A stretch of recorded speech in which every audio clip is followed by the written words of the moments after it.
If your Ford F150 refuses to start following a battery replacement, don't worry. There are several potential culprits.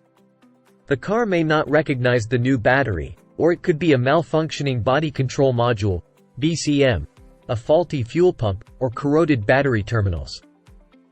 To resolve the issue, consider resetting the battery management system, BMS, replacing the BCM, or installing a new fuel pump. In the case of corroded terminals, a simple cleaning process using baking soda and water can be highly effective. For more in-depth insights into addressing this issue, I encourage you to check out our latest blog on Auto Insider X. You can find the link in the description or bio.